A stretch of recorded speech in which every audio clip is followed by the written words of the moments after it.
some on the right side at least. Hopefully some in the air. I want top plate. I got an open stance. This is extension.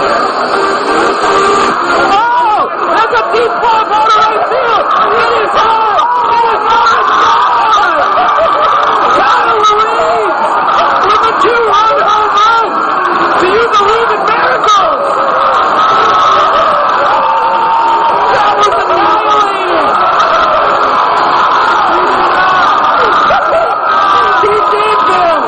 He did!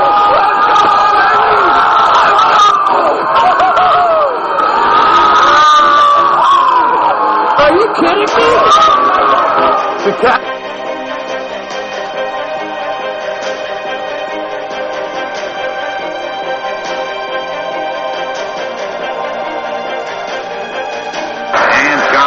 One more time set, and here comes the 2-2 pitch to Edgar Martinez now. The fastball swung on and hit the deep center field.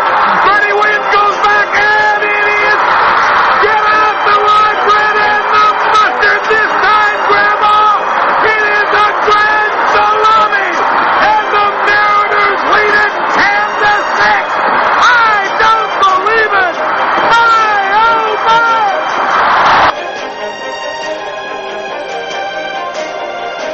From high atop the Robinson Gearing Studio Complex and straight out of God's country, Pawleys Island, South Carolina, the Let's Talk Baseball Podcast Network proudly presents Backwards K Pod.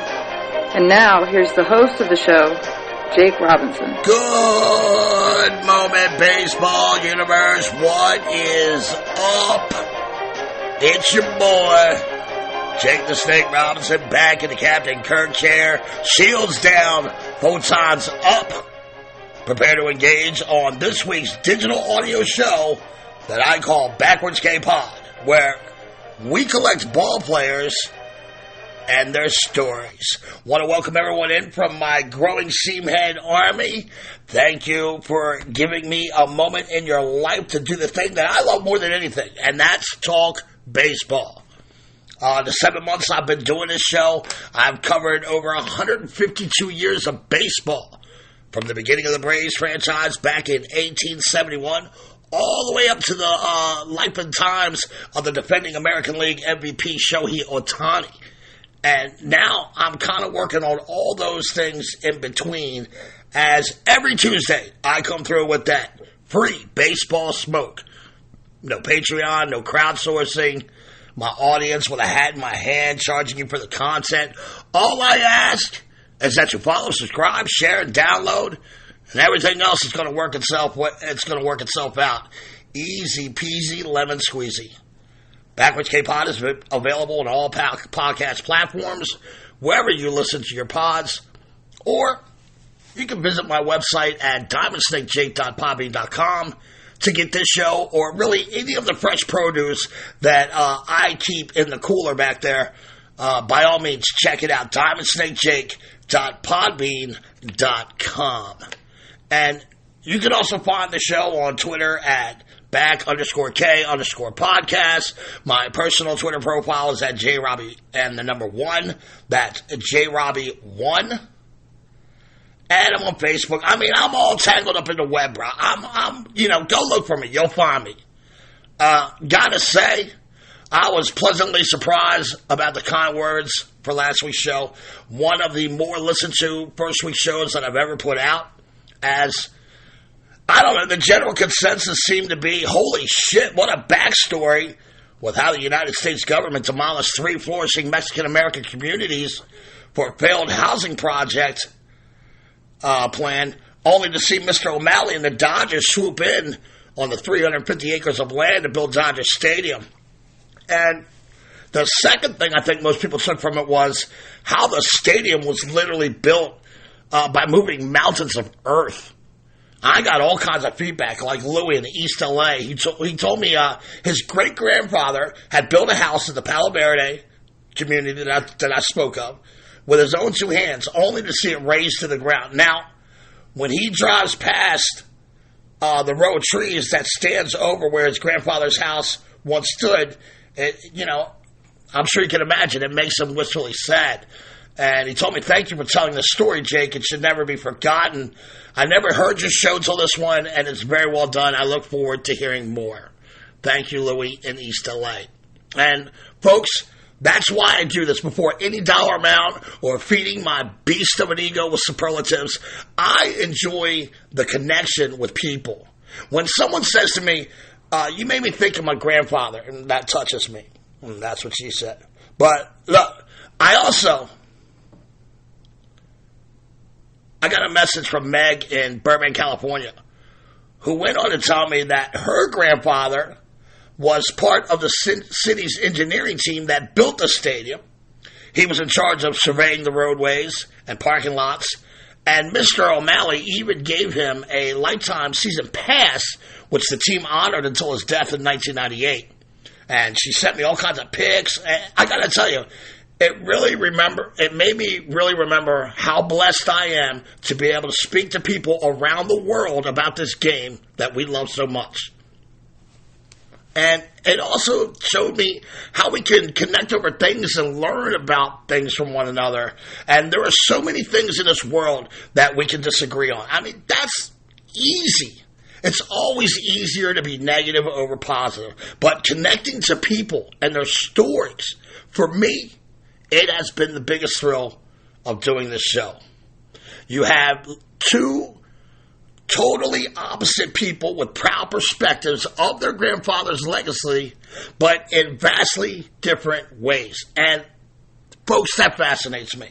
They both listened to the same story that I told, and they saw it in a different light, and they both came away proud of their ancestry because of it.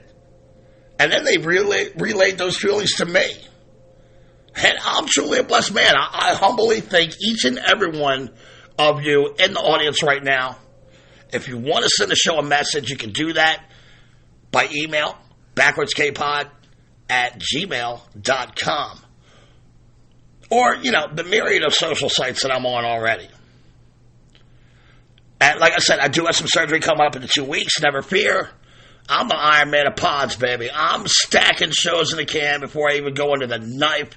You won't even know I'm not there. My dude Brian Balzino and I, we're going to be setting up an interview with world-renowned baseball artist Greg Kreindler. I can't wait to sit down with Greg and talk about his amazing artwork. I just saw Clemente he did, and I've never seen it before, and it is out of this world. Just a fantastic talent. And next week, I'm going to give you all the particulars for this bonus show event.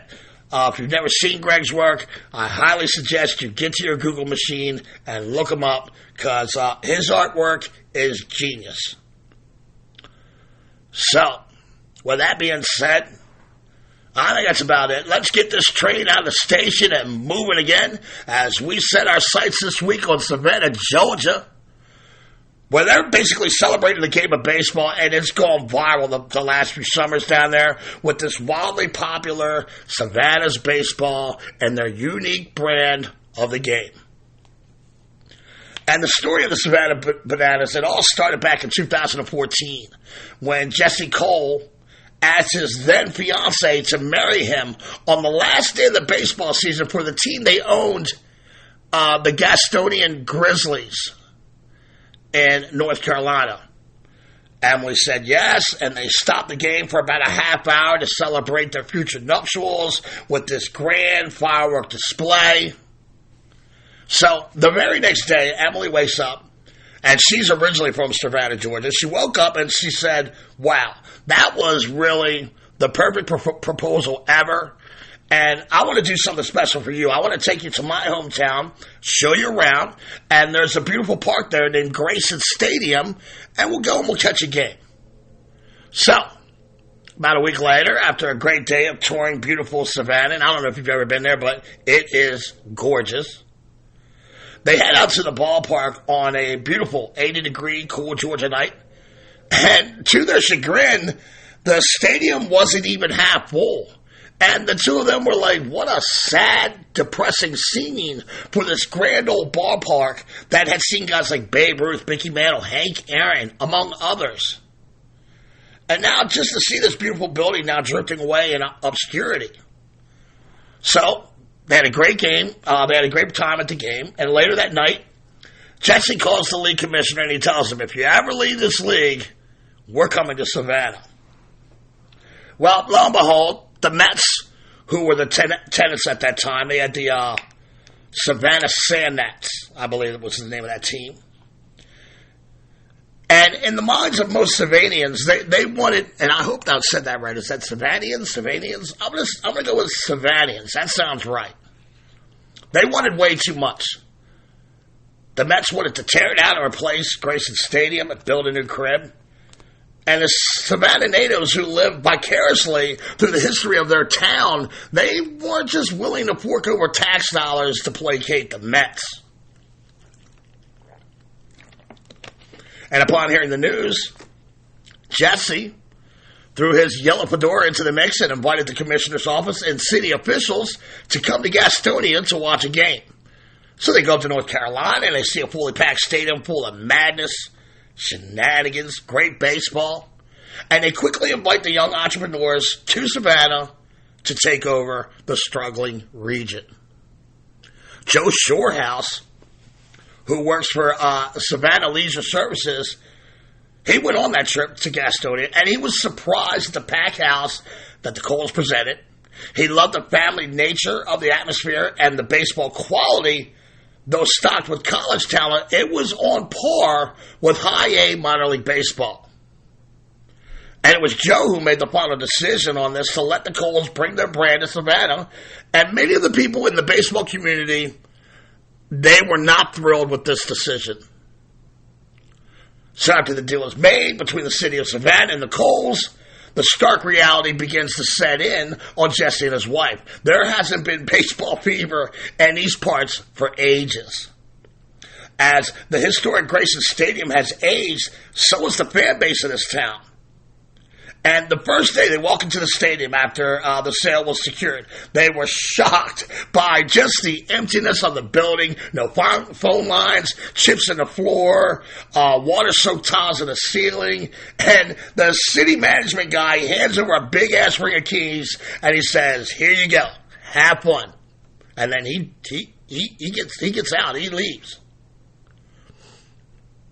So the Coles and their associates, they begin the process of rolling up their sleeves, setting up a makeshift office in a storage room with a picnic bench and a working phone. And then Jesse begins the arduous task of reaching out one by one with the skeptical fan base of the Savannah community. No one knew who these people were. No one knew what they were about or was going to make them different than any of the teams that had been there before. And, most people just had this general feeling that the Coles are basically the next people in line here who are guaranteed to fail.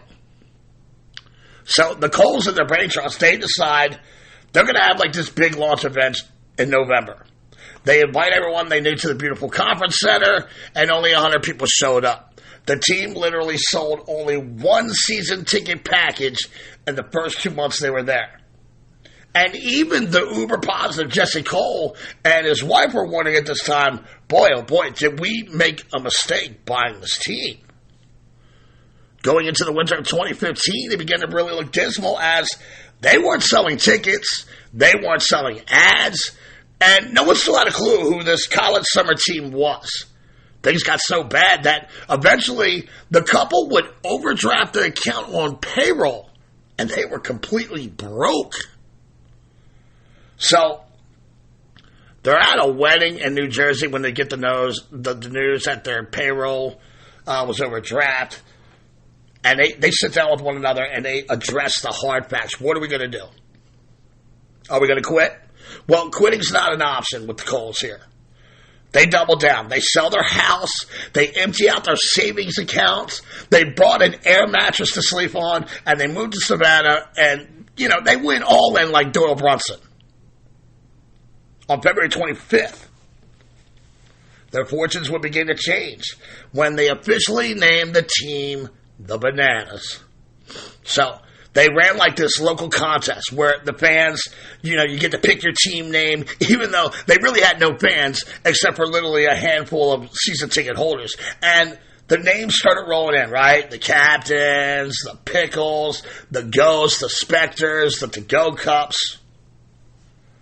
Well, one person put in Bananas, and it caught fire with that, with the Colts. And we all know that the Bananas won that contest. And honestly, you think about it now, and what a great name, right? But the reviews on the names were originally mixed. And much of the community, they really weren't feeling it. But Jesse and his wife, they had a vision for the team, and they were not going to be deterred by these skeptics.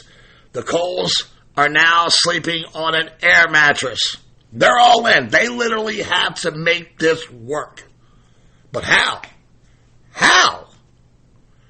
Well, right off the rip, thinking outside the box with the team name is how you start. And once the name was officially released and social media, it lit up like a Christmas tree. All over Twitter and Facebook, the name Bananas was literally creating this visceral reaction. Some loved it and thought it was great, but many of the people of Savannah were complaining, and they even called it an insult to the city, saying that the Coles were embarrassing the city and they should be thrown out on their asses. And even though the reviews were mixed, Jesse was ecstatic that people were at least talking about his team now. And sidebar here, one of the things I've noticed about Jesse is he has tremendous confidence in himself, even when no one else in the world except for maybe his wife does. Number two, he is a true promoter, meaning he can take good press and bad press and make something out of it, because in his mind, all press is great press. And that's a lesson he learned when they only, sold one season ticket package after 2 months of being there. That lesson was magnified after naming the team. The national sports media, they're now jumping in on the Bananas name, and the local press was crushing this decision. But in Jesse's mind, at least they're talking about us. After a while, the local media and civic leaders began to figure out, these guys, they might be geniuses. They literally have every single person in the city of Savannah talking about their baseball team. And that's not an exaggeration. That baseball team, once they got the name, it had literally gripped Savannah's conscience. And the team has used the technology of the day, whether it's mass media like ESPN or YouTube or social media, to get their brand out there. Within 10 minutes of naming the team, they were trending, and they were selling merch around the world. And honestly, folks, they haven't slowed down one iota since. Then they developed a logo, and that took off like wildfire. Next, they showed up to schools with their Bananas mascot, the King of Potassium, Splits. And the kids loved him. And that was followed by marketing campaigns. And before you know it, this little snowball that had been rolling down the hill was picking up more snow and speed, and it was now the size of Savannah itself.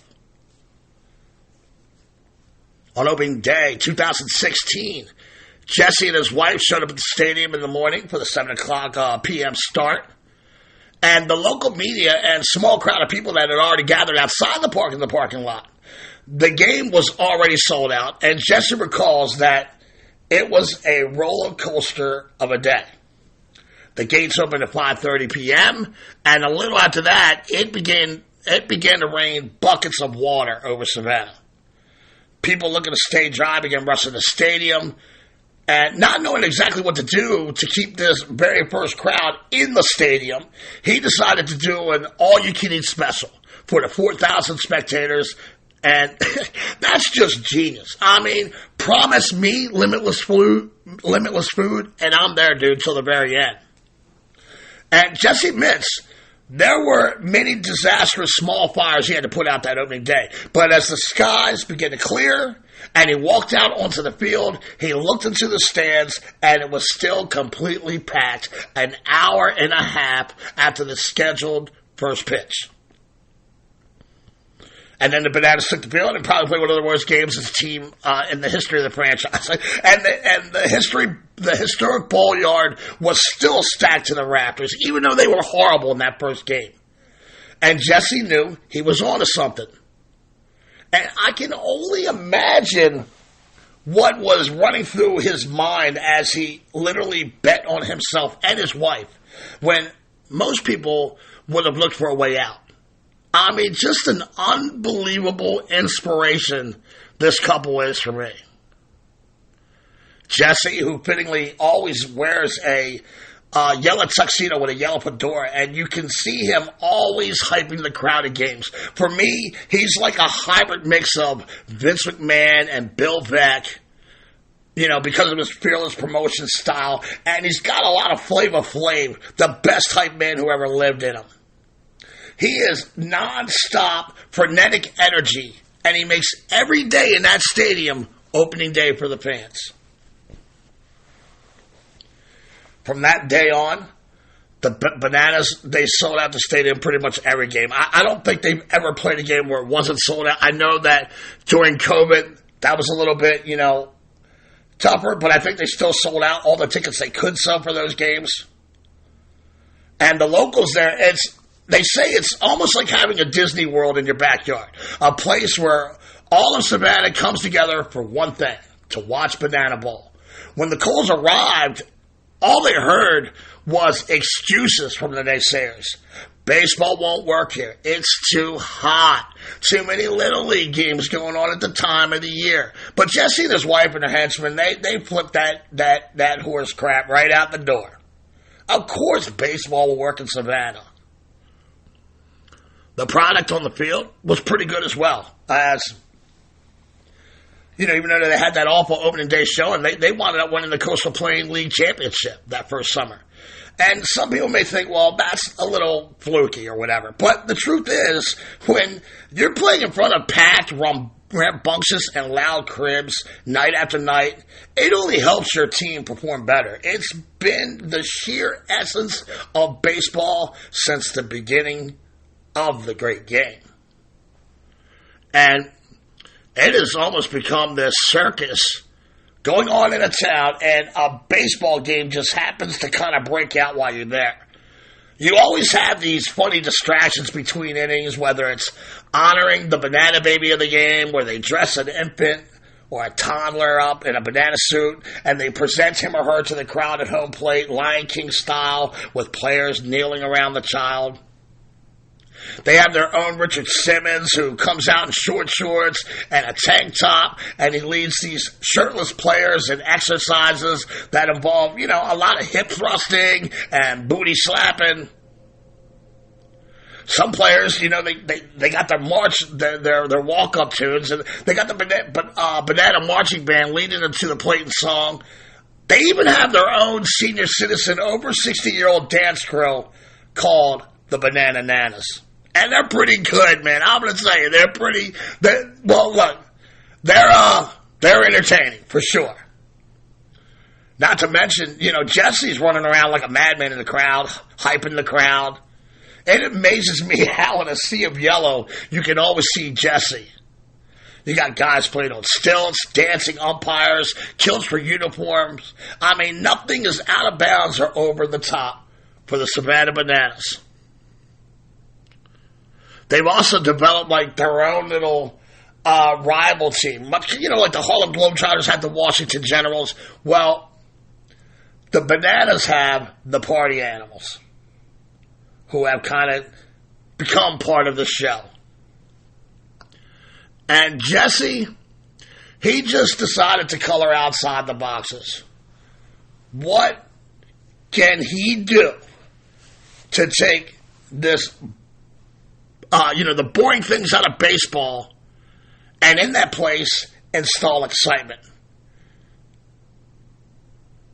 He began making the team part of the show. There are, dance-offs between players. Literally, one could break out at any minute. The first base coach, Darius Johnson, is the world's first breakdancing coach. I mean, who doesn't want to see that? like college football teams or the Commanders and the Ravens in the NFL, the Bananas had their own pep band that sits in the crowd and also performs on the field to keep the crowd dancing and pumped. Never one to rest on their laurels, the Bananas Brain Trust is probably sitting at a table right now, figuring out how to promote their brand of baseball and entertainment. And if there was ever a book of marketing out there, the Coles, they took that book, ripped it up, and started a new one in yellow crayon. And I am in total awe as someone who is always trying to market myself out and my brand. It's true. These guys truly may be geniuses. Now, some of you may not have noticed I keep saying their brand of ball. And the Bananas literally have their own brand of baseball that they play. When they are at Historic Grayson Stadium, they have a set of rules that they follow. And oddly, their brand is both an acceptance of baseball and a rejection at the same time. Jesse was once a coach for a Cape Cod team with some of the most exciting young talent around him, guys like Garrett Richardson and Josh Harrison. But he would catch himself being bored sometimes. For his team, even though the Bananas are a Woodbat Summer College League team, his players are given tryouts to make the squad that emphasizes entertainment as much as the player's ability. They have bat flip and dance competitions during these tryouts. And in order to speed the game up in Jesse's mind, he had to take all the boring things about baseball and interject a few rules of his own, thus spawning the banana ball rules that are played in Grayson Stadium. Number 1, every inning counts. Think like tennis match play. If you score more runs than the opposing team in an inning, you win that inning. You win 1 point. The first team to win 5 innings wins the game, or whoever wins the most innings in the end of 9, or time. And only the Bananas can have walk-offs in every inning as they are the home team, of course. Number 2, you heard me right. This brand of ball, it has a clock. All games are to be played in a 2-hour or less span. No new inning will start after an hour and 50 minutes. Rule number 3. No stepping out of the batter's box to do some, cockamamie, Nomar Garcia-Parra, fiddling with your batting gloves, or Mikey Hargrove stretching and adjusting his nut holders. You step out of the box, it's a strike. Number 4, and I love this one as an AL East resident, no bunting. No one wants to watch that horse shit. If you bunt, you're thrown out of the game. And you can sit in the clubhouse in shame and think about your actions. No bunting. I love it. Number 5, batters can steal first base if a pass ball or a wild pitch occurs on any part of the count. You will always have this craftiness at your disposal should it become apropos. So if there's a wild pitch, pass ball, boom, you can steal first base. Any count. Rule number 6. Now, if a pitcher throws ball 4, the batter immediately takes off, and every fielder besides the catcher and pitcher who have already touched the ball, every fielder has to touch the ball before you can attempt to get that runner out. And I've seen various tactics how to get the ball around the diamond, hopefully meet the base runner at the right base. A lot of times I see them going, the catcher will throw down at first, he'll throw out to right field, who throws to second base, center field, shortstop, left field, third base. They're trying to get the guy coming into third base. It is pretty exciting. No walks. It's actually a run. But without scoring a run, it's a run. You got to run until you can't anymore. But that's pretty crazy. And that is rule number 6. Rule number 7, the one-on-one tiebreaker. In the end of a tie, if the game is a tie in the end, 3-3, not everybody scores every inning, so sometimes that happens. Each team gets to pick a pitcher and a hitter to face off. Now, the defensive team is allowed a pitcher, a catcher, and a fielder anywhere in the infield. If the batter is walked, he is awarded second base, and the offensive team gets another hitter. if the ball's put into play, that batter has to score. Anything less than scoring is an out. It's coming up short. So the roaming infielder has to get the ball home before the batter can score. And if the batter strikes out, that's the end of their chance. Rule number 8, no mound visits. Not by pitchers, not by the coach, or any player on the field. No mound visits. And last but not least, probably my favorite rule in banana ball. If a fan catches a foul ball, it's an out.